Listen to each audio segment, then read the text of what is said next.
मैं सिर्फ एक ही बात देख सकता हूँ कि बीजेपी 44 से 33 आ चुका है और वो जो 11 सीट बीजेपी ने हारा है वो मौथा जीता है। 2 मार्च को त्रिपुरा विधानसभा चुनावों में बीजेपी ने बहुमत का आंकड़ा पार कर लिया। हालांकि उनकी जीत से ज्यादा चर्चे त्रिपुरा मोथा पार्टी और त्रिपुरा के बुबागरा प्रद्योत देव वर्मा के हार के हो रहे हैं। हालांकि सिर्फ 13 सीटों पर जीत को हार इसलिए नहीं कहा जा सकता क्योंकि त्रिपुरा मोथा लड़ी ही 42 सीटों पर थी। वैसे तो पार्टी चुनाव के बाद किंग मेकर बनना चाहती थी, लेकिन बीजेपी के बहुमत के बाद प्रद्योत और उनकी पार्टी के आगे भविष्य में कई चुनौतियां खड़ी होंगी। प्रद्योत राज्य के मूल आदिवासी निवासियों की मातृभूमि के लिए लड़ रहे हैं। साल 2021 में बनी त्रिपुरा मोथा पार्टी ने त्रिपुरा राज्य के चुनावी नतीजों के जरिए ये संदेश तो दे ही दिया है कि आखिर उनकी कीमत राज्य में क्या है। बीजेपी ने भले ही त्रिपुरा में जीत हासिल कर ली हो, लेकिन त्रिपुरा मोथा पार्टी की सफलता को वो भी नजरअंदाज नहीं कर पाए।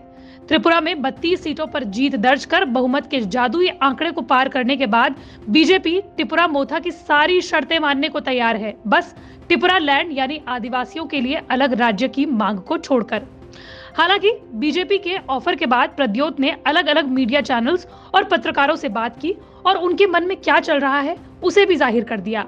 अंग्रेजी अखबार इंडियन एक्सप्रेस से बात करते हुए प्रद्योत ने अपनी पार्टी की इस जीत को ऐतिहासिक बताया।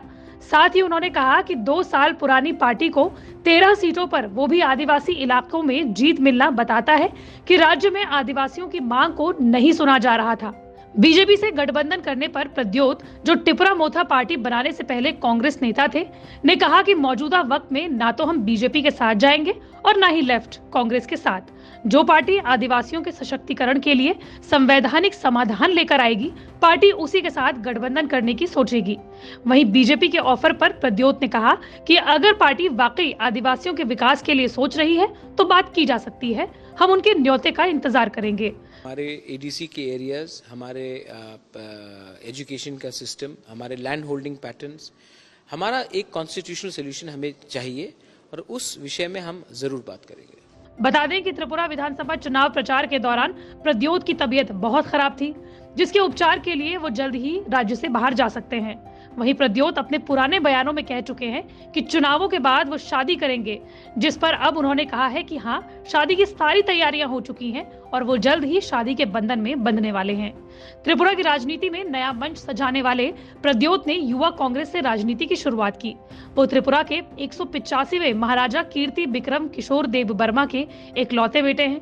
बीजेपी के चुनावों में जीत के बावजूद 20 आदिवासी आरक्षित सीटों पर त्रिपुरा मोथा ने 13 सीटों पर जीत दर्ज की, जबकि बीजेपी की सहयोगी IPFT, जो कि एक आदिवासी कैडर वाली ही पार्टी है, उसे सिर्फ 1 सीट से संतोष करना पड़ा। त्रिपुरा मोथा पार्टी से बीजेपी को कितना बड़ा डेंट पड़ा है, इसे आप ऐसे सोच सकते हैं कि बीजेपी के उप मुख्यमंत्री जिष्णु देव वर्मा चारिलम सीट पर त्रिपुरा मोथा के सुबोध देव वर्मा से 651 मतों से हार गए। देव वर्मा ने 2018 में इस सीट पर 25,000 वोटों से जीत दर्ज की थी। बीजेपी IPFT गठबंधन ने 33 सीटें जीतकर सत्ता को बरकरार तो रखा, लेकिन 2018 के मुकाबले उसे 10 सीटों का नुकसान उठाना पड़ा है। बीजेपी ने 55 सीटों पर चुनाव लड़ा, 32 सीटों पर जीत हासिल की, लेकिन 2018 की तुलना में ये 3 सीटें कम है। पार्टी को 38.97% वोट मिले। आपसी गुटबाजी से प्रभावित IPFT सिर्फ 1 सीट जीतने में कामयाब हुई। 5 साल पहले उसे 8 सीटों पर जीत मिली थी। अब उसका वोट प्रतिशत केवल 1.26% रह गया है। त्रिपुरा मोथा ने 42 सीटों पर उम्मीदवार उतारे और 13 सीटों पर उसने जीत हासिल की। उसका वोट शेयर लगभग 19% रहा। वहीं 2 साल पहले पूर्ववर्ती राजघराने के वंशज प्रद्योत देव वर्मा द्वारा बनाई गई पार्टी ने लेफ्ट और कांग्रेस गठबंधन के जनजातीय मतों में भी सेंध लगाई है और इस गठबंधन को केवल 14 सीटें हासिल हुई हैं। हालांकि त्रिपुरा मोथा के अगले 5 साल चैलेंजिंग रहने वाले हैं, क्योंकि राजनीतिक जानकार मानते हैं कि मोथा के नेतृत्व के लिए आगे 5 साल में पार्टी के सभी विधायकों को पार्टी के भीतर ही संभाले रखना एक बड़ी चुनौती होगी। वहीं दूसरी ओर बीजेपी, जहां अलग त्रिपुरा लैंड के विरोध में मुखर रही है, चुनावों के दौरान कहीं न कहीं बीजेपी ने अपने कदम वापस लिए।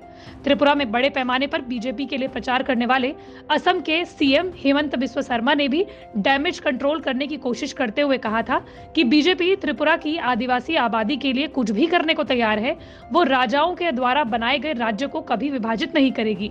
बीजेपी ने आदिवासियों के लिए अलग राज्य की मांग के लिए उन्नत त्रिपुरा, श्रेष्ठ त्रिपुरा के जरिए घोषणा पत्र का वादा किया था, जिसमें उसने कहा था कि अगर फिर से सत्ता में आती है तो वो संशोधन विधेयक के जरिए त्रिपुरा जनजातीय क्षेत्र स्वायत्त जिला परिषद का पुनर्गठन करेगी और इससे राज्य को ज्यादा स्वायत्तता मिलेगी।